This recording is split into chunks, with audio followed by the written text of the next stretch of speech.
Salut les amis, c'est Matlavap. Donc aujourd'hui, petite revue sur le UDT V10 de chez Youd, le nouveau mode mecha de chez Youd. Je crois que c'est même leur premier mode mecha. Youd c'est connu surtout pour l'Aga T2 hein. Et aussi les drippers Igo W, Igo L, etc. Et j'en passe.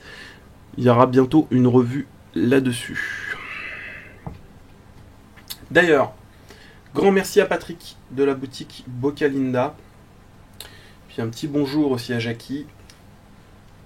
Pour m'avoir prêté ce mode. Et me permettre de faire la revue et de vous le présenter. Donc, ce petit mode, très sympathique. On va le voir, je vais vous le présenter déjà d'aspect général comme ça à la caméra. Donc, hop, petite mise au point, voilà. On a un mode, je vais virer le carton au-dessus, ça sera mieux. On a un mode, pas de vis 510, réglable, vous le verrez en gros plan.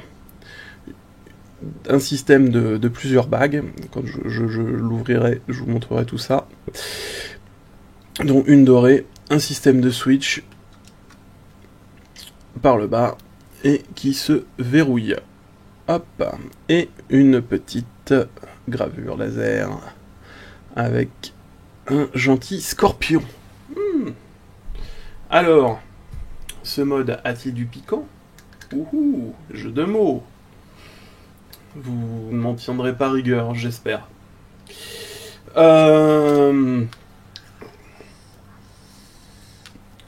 Ça va, on passe tout de suite en gros plan et je vous montre comment il fonctionne.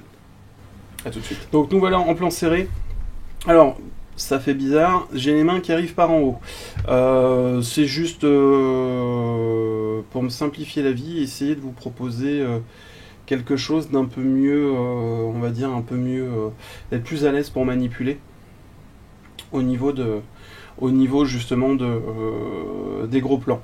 Si ça vous dérange le fait que les mains soient inversées, etc., que ça vous file un peu la gerbe ou je ne sais quoi, n'hésitez pas à me le dire, et puis en fonction des remontées, si vraiment c'est quelque chose de dérangeant pour les prochaines vidéos, je me remettrai dans le sens classique.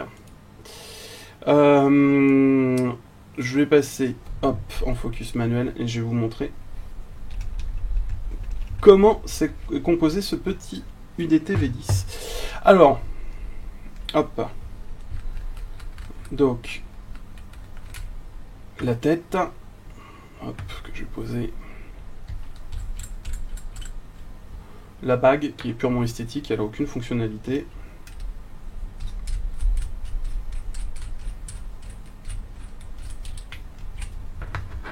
Le corps du mode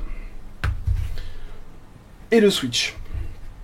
Alors, la tête, gros plan, c'est ce qui va être le plus intéressant. On a une grosse vis qui est la vis de réglage du plot positif. Donc vous allez d'abord mettre votre atomiseur sur le pas de vis 510, hein, vous avez les 3 évents, et vous allez venir visser cette grosse vis pour qu'elle vienne faire contact au maximum. Hein. Une fois que vous l'avez bien mis, ajusté flush ou quoi que ce soit, ou même si vous ne voulez pas le mettre flush pour avoir vraiment un débit d'air, vous allez pouvoir arrêter sa course et puis après venir visser cette vis pour pouvoir justement bloquer votre ato. Ensuite, cette petite vis là va vous servir à faire contact avec la batterie et vous allez la régler en fonction de savoir si vous avez une pile avec téton ou une pile sans téton, etc. en fonction de la taille de la batterie.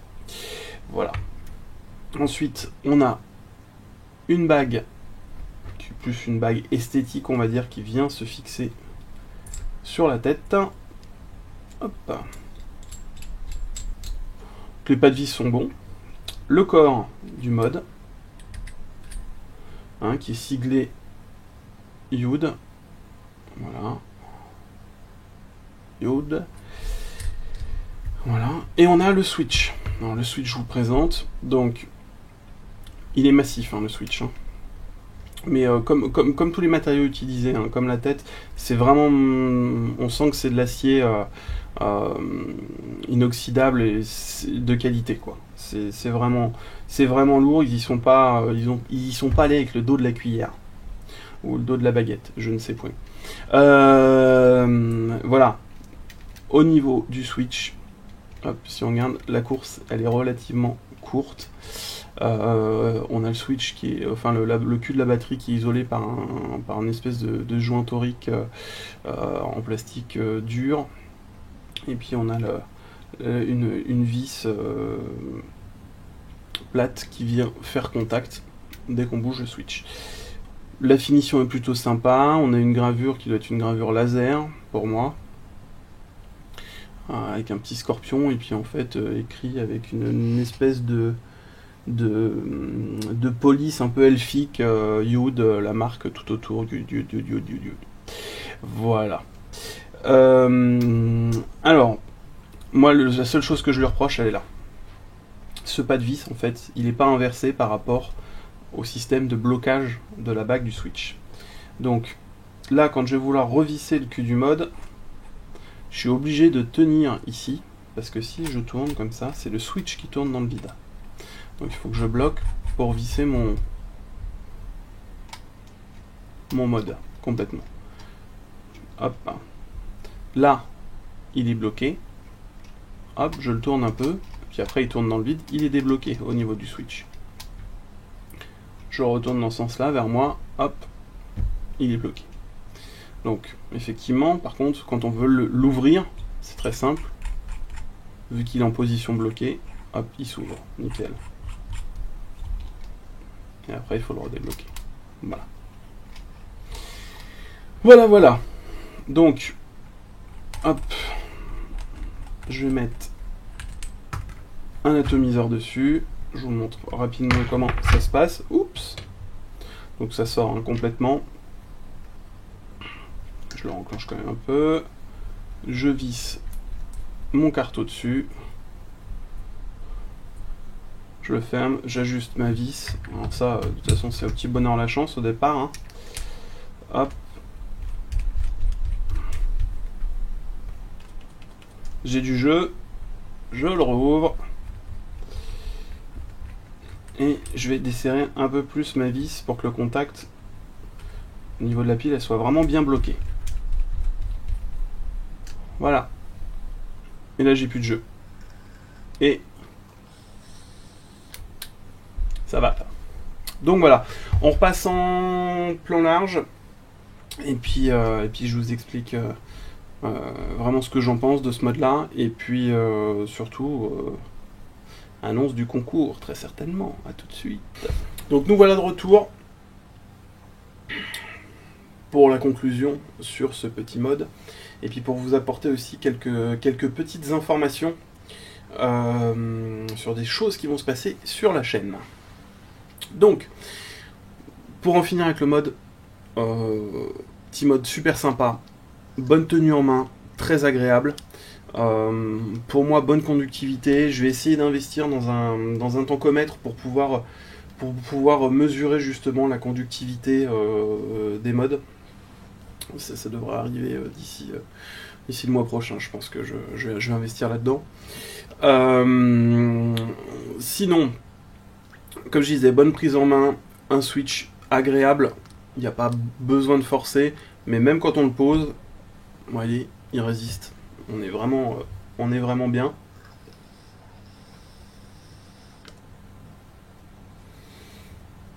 Ça va bien, c'est agréable à prendre en main. Le switch, le petit souci que je vous rapportais, effectivement, il n'y a pas de vis inversé, donc quand on le ferme, il faut s'arrêter parce que si on continue, on le dévisse. Voilà. Sinon, à part ça, pour moi, ça fonctionne très bien.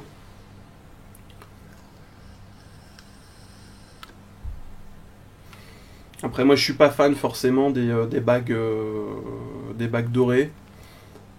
Là, ça me choque pas parce que c'est pas flagrant. Voilà.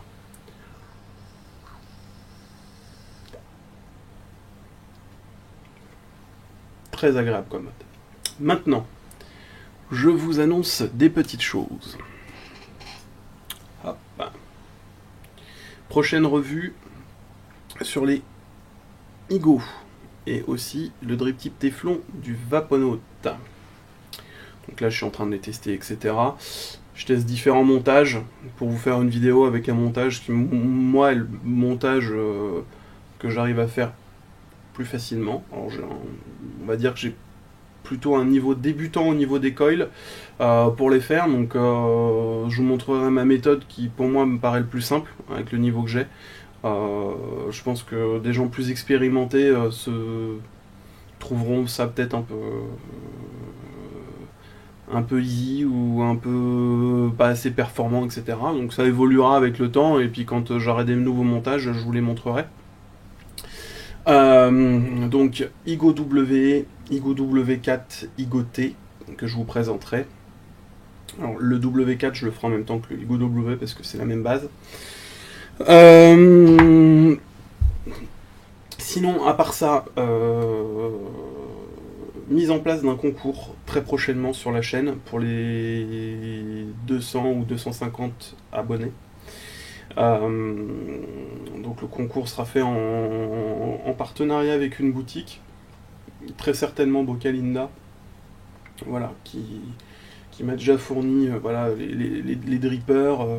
Donc sur les 3 drippers, effectivement, il y en aura certainement 2 que je vais faire gagner, ou je vais voir, ou des liquides. Je vais me débrouiller pour vous faire des petits lots sympas. Il y aura d'autres lots certainement qui vont arriver. Un concours différent de tous les autres, vous le verrez par son contenu. Donc voilà, sur ce, je vous souhaite une bonne vape à tous, bisous, tendresse, et puis pas du chocolat, je trouve ça écœurant en ce moment. Caramel, c'est mieux. Allez, à plus. Ciao.